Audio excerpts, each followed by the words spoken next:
आज एक दुर्भाग्यपूर्ण घटना जो कालका के पास डकरो गांव में हुई और 3 गांव के बच्चे और नागरिक उसमें जो डेली लगभग अप डाउन करते हैं और पहली दृष्टि में जो ड्राइवर की एक लापरवाही सामने आई है, हमने तुरंत प्रभाव से आदेश दिए थे कि ड्राइवर और कंडक्टर दोनों को सस्पेंड कर दिया जाए और एक इंक्वायरी कमेटी का जो है गठन हमने कर दिया है।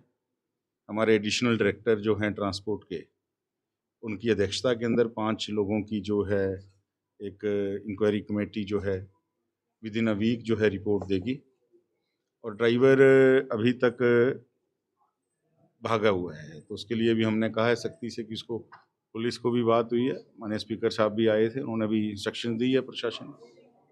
और जहाँ तक बस हमेशा मुझे पता चला कि वो ओवर जो है सवारियों को लेकर चलती थी जितनी उसकी कैपेसिटी है, और वो रोड ऐसी है कि आप बड़ी बस नहीं उस पर चला सकते। कुछ एज वगैरह ऐसे हैं, कुछ मोड़ ऐसे हैं जहाँ बड़ी बस का जो है समस्या है। तो मैंने अधिकारियों को निर्देश दिए हैं कि जिस प्रकार से वो 32 सीटर बस थी, तो सेम टाइमिंग में 2 बसें कल से ही जो हैं, और फिट बसें जो बिल्कुल पहाड़ों के तरीके से, मैकेनिज्म के तरीके से फिट हों, वो बसें ही जो हैं 2 कल से जो लग जाएंगी। और आगे भी अगर हमें लगा कि इनकी संख्या बढ़ानी पड़ेगी तो निश्चित रूप से, माननीय मुख्यमंत्री जी से बात ही हुई, उन्होंने बड़ी चिंता इस हादसे के ऊपर व्यक्त की और मेरे को भी कहा कि इसमें, जिसमें ट्रांसपोर्ट के नाते हम जो भी कर सकते हैं, वो माननीय मुख्यमंत्री जी के आदेश थे, आदरणीय नायब सिंह सैनी जी के।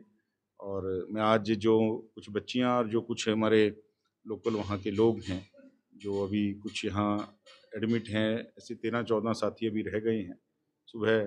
मैं तो भगवान का धन्यवाद ये करता हूँ, प्रार्थना भी करता हूँ कि सभी जल्दी जो हैं अपने घरों को जाएं, कि कोई इसके अंदर इस प्रकार की कोई जान की हानि अभी तक भगवान से हम यही भगवान का धन्यवाद करते हैं नहीं हुई है। लेकिन जो सिस्टम में खामियां हैं निश्चित रूप से उनको दुरुस्त किया जाएगा, जो उसका जिम्मेवार है उसके ऊपर कार्रवाई की जाएगी। तो सर कई और रूट्स भी हैं जहाँ पर ओवरलोड बसें चलती हैं, पहाड़ी क्षेत्र मोरनी में भी ऐसे कई बसें हैं, तो उन रूटों पे कैसे देखिए, मैंने कल अधिकारियों को बुलाया है, मैंने उनसे यही, मेरा एजेंडा भी यही है कि कल हम उनसे जरा एक बार ओवरऑल सर्वे करवाएंगे कौन से रूट्स के ऊपर, और जो ये पहाड़ के क्षेत्र हैं इनके ऊपर तो लगभग जो भी हमारे यहाँ के आते हैं, चाहे अरावली के आती हैं, जहाँ पे भी हमें पहाड़ी क्षेत्र की वजह से दिक्कत है, हम एक बार उनका भी सर्वे कराएंगे। और जो वैसे भी ओवर क्राउडेड जो रूट्स हैं हमारे, तो उनको भी लेकर योजना बनाएं।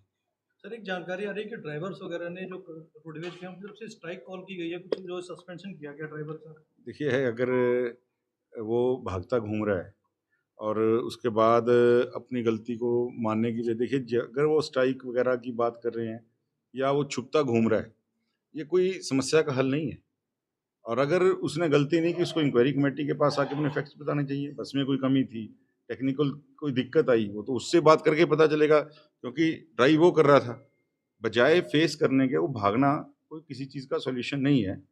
और इसीलिए हमने हाई लेवल जो है इंक्वायरी कमेटी बनाई है, जो अपनी रिपोर्ट देगी उसी आधार के ऊपर आके। एक और सर बस रात में पकड़ी गई है तरावड़ी में, जिसमें 300 लोग भर्ती थे, जो रोडवेज की तरफ बिहार की तरफ जा रही थी, कुछ ऐसी जानकारी हो? देखिए 300 लोग तो आप भी समझ सकते हो कि 300 लोग कैसे एक बस के अंदर, उसकी वेट बेयरिंग कैपेसिटी भी होती है। तो आप पहले अपनी बात को कंफर्म कीजिए, उसकी फोटोज लाइए। पुलिस की तरफ से कंफर्मेशन 300 का वेट आप अगर आदमी का भी लगाएंगे तो उतना तो वो वेट बेरी नहीं कर पाएगी। 3 बसों में भर के उतार के 3 बसों में भर के पैसेंजर्स को भेजा गया था।